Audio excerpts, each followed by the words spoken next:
नमस्कार दोस्तों। नमस्कार, मैं रविंद्र वाजपेयी आज बजट चर्चा पर आपका स्वागत करता हूं। आज का ये जो बजट आया इसके बारे में सत्तारूढ़ पार्टी के सभी सदस्य, प्रधानमंत्री, वित्त मंत्री और केंद्र शासन के अनेक मंत्री सहित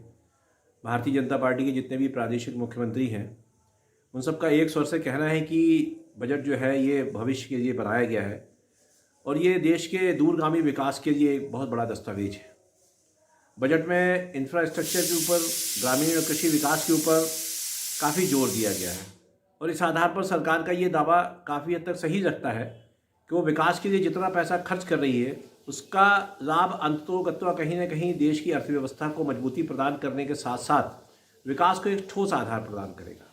और सबसे बड़ी बात यह है कि जो निर्माण कार्य होते हैं, 80 लाख नए मकान बनाने की बात भी बजट में कही गई है। इससे निश्चित रूप से रोजगार का सृजन होता है, जो आज बहुत बड़ी समस्या है हमारे देश में कोरोना काल के बाद बेरोजगारी की। तो सरकार ने निश्चित रूप से इसके ऊपर जो ध्यान दिया है वो उन दावों की पुष्टि करता है जो वित्त मंत्री ने अपने बजट भाषण में कहे। लेकिन इस बजट की जो सबसे बड़ी जो कमी महसूस की जा रही है या बताई जा रही है आर्थिक विशेषज्ञों के द्वारा भी और जनता के विभिन्न वर्गों के द्वारा, इसमें देश के आम आदमी के लिए, कॉमन मैन के लिए, मध्यम वर्ग के लिए कुछ भी नहीं किया गया। ठीक है, सरकार ने कुछ तकनीकी पक्ष के साथ साथ आयकर के नियमों में, रिटर्न्स की जो प्रणाली है उसमें और कुछ लॉन्ग टर्म कैपिटल गेन वगैरह के ऐसे कुछ प्रावधान किए हैं जिनसे लगता है कि नहीं, ठीक है, आम जनता को या मध्यम वर्ग को कहीं ना कहीं कुछ ना कुछ प्रत्यक्ष अप्रत्यक्ष रूप से लाभ होगा।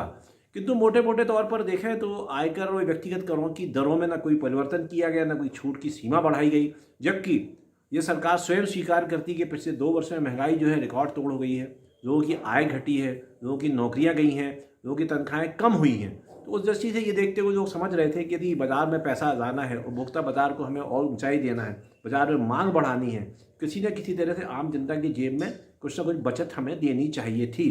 किंतु मुझे लगता है कि वित्त मंत्री ने इस मुद्दे को पूरी तरह उपेक्षित किया। अब आइए दूसरे मुद्दे पर। इस बजट के आने के पूर्व समाचार माध्यमों में और वित्तीय विशेषज्ञों के द्वारा हम रोज़ एक टिप्पणियां इस तरह की पढ़ते थे कि बजट में चुनावी 5 राज्यों में चुनाव जो होने जा रहे हैं तो उसको मद्देनजर रखते हुए सरकार जो है आम जनता के लिए कुछ ना कुछ ऐसे राहत के पैकेजेस देगी जिससे कि वो मतदाताओं को आकर्षित कर सके। देखिए, बड़ी चौंकाने वाली बात है कि राजनीति में रहते हुए जब देश में केंद्र सरकार, भारतीय जनता पार्टी इसी महीने से, फरवरी से ही हमारे यहाँ चुनाव की प्रक्रिया उत्तर प्रदेश में 10 फरवरी से शुरू होने वाली है, तो 5 राज्यों के चुनाव को देखते हुए केंद्र सरकार ने अपने बजट में ऐसा कुछ भी नहीं दिखाया है, ऐसा कुछ भी नहीं किया है जिससे ये लगता कि उसने आम जनता को, मतदाता को आकर्षित करने के लिए कुछ किया है। तो इस पर एक वित्त विशेषज्ञ की बड़ी रोचक टिप्पणी भी आई कि आप ये देखिए कि हमारे देश में क्या चुनाव बजट को देख करके होते हैं। तो उसका ये कहना है कि चुनाव में प्रत्याशी चयन से लेकर के मतदान का जो ट्रेंड है उसके बारे में कहा जा रहा है कि ये जाति के आधार पर होगा, ये धर्म के आधार पर होगा, ये क्षेत्र के आधार पर होगा। तो ये जब मतदान का, चुनाव का पैटर्न ये हो गया है तो फिर वित्त मंत्री या कोई भी सरकार जो है बजट में मतदाताओं को आकर्षित करने के ऐसा कुछ क्यों करे,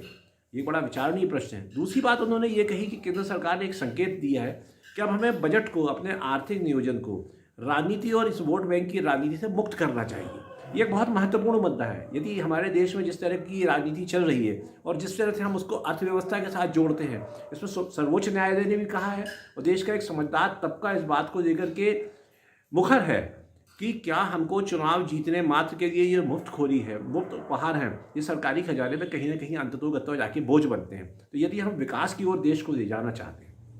यदि हम वाकई चाहते हैं कि देश में जो हमारी विकास संबंधी योजनाएं हैं, हमारा जो आर्थिक नियोजन है, यदि हम एक दूरगामी लक्ष्य लेकर के चलते हैं तभी हम उसको कहीं ना कहीं किसी अंजाम तक ले जा सकेंगे। उस दृष्टि से अगर बजट को देखा जाए तो मैं सोचता हूँ कि ये एक बड़ा क्रांतिकारी सोच तो है। यदि हम राजनीति से अपने आर्थिक नियोजन को अलग रखते हैं और हम ये सोचते हैं कि बजाय हम तात्कालिक लाभ देने के, यदि देश को हम एक दूरगामी फ़ायदा दें जिससे कि जनता के जीवन का स्तर सुधरे, जन सुविधाएँ बढ़े और हमको देश को एक विकास के ऐसे मोड़ पर ले जाने में सफलता मिले जहाँ से हम सोच सकते हैं कि हम